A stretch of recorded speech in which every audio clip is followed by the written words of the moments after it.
Hello YouTube, Chris Roma here, aka Roma Aquatics, coming to you with the next video.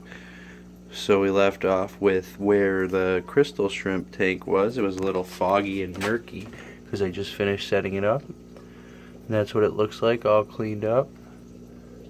They're in there, loving it. Some on top, there's probably some underneath. But yeah, they're loving the tank. Filter's working great. I added this extra light on top just to get some algae built up on these newer tanks. Here's the Really tank that I mentioned I was going to be setting up. So it pretty much looks almost identical to the crystal tank.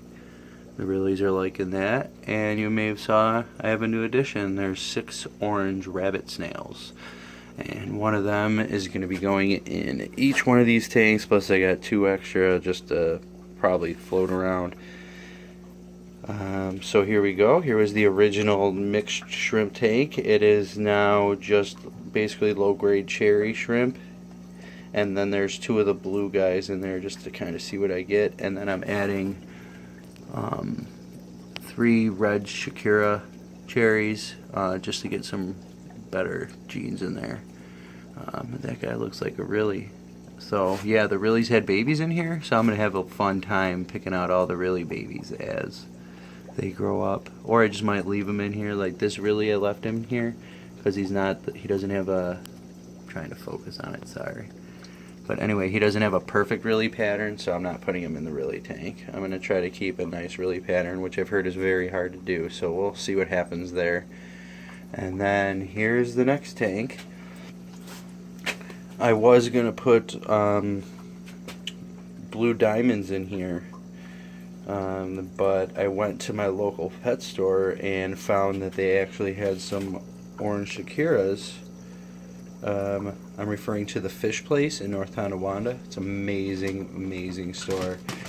But they had some orange Shakiras that they didn't have last time I was there. So I'm going to start drip acclimating these shrimp, and I'm going to do that in time lapse, probably like 20 times speed, so you can see what's going on, and I'll be back.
and they look good. So now for the release.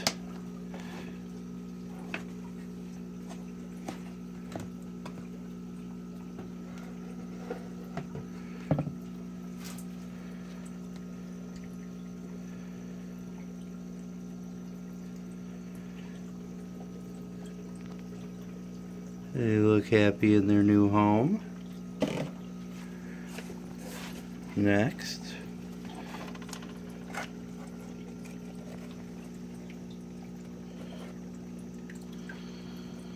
Oh yeah, see, look at that red compared to the other red.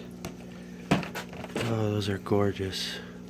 Maybe I'll just let them have a couple babies in here, and get some genes in here, and then I'll get them their own tank. Just look how beautiful those are. Alright. Yeah, they are happy in there. It's been about 24 hours. I have no deaths at all, which is wonderful. And there's one of the red ones. The other one's up there. And the other one is not in sight at the moment. But yeah, you can see how red they are. They're wonderful. The oranges, doing great. Loving their tank too. And I decided to move 4 of the rabbit snails in here. There's none in here because that's already established, and 1 in each of those because I wanted the rabbit snails to breed, and it's hard to tell if it's a male or a female, if it's even possible. So I wanted to make sure I had at least 1 male and 1 female in this tank so that they start breeding. So on the time-lapse video, I didn't say, that was done over 3 hours, and at about the 2-hour mark, if you're watching about 2 minutes into the time-lapse, I take about half of the water out of the drip out of the Tupperware.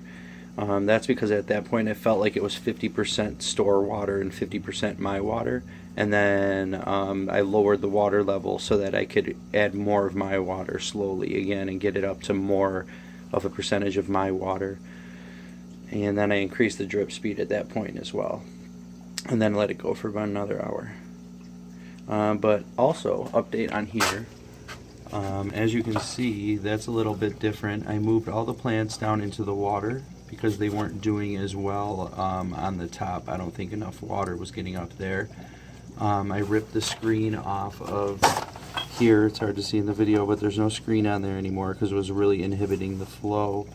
And I ripped the screen off of the bottom of there. If you watch the mat and filter build, you'll see I put screens on both sides. They were really stopping the flow. But to prevent the fluval shrimp stratum, here I'll pause the video and get a shot of the back of the tank. So this is what my rack looks like from the back. I had to crawl in here. But as you can see, I moved the tube in between the two things, and that kind of, because it was sucking up the substrate there, the fluval stratum that's in those baskets. So I just stuck the thing in between the baskets, and voila, problem solved. And then I didn't need to put screens on the lift tube. So that's wonderful. And as you can see, I have my heaters back behind the lift tubes over here. So that's cool. This one's in the front just because there wasn't really room for it in the back. Alright, well, I think that's it. That's how I drip acclimate my shrimp, and that's the update on the crystal tank. Alright. Till next time.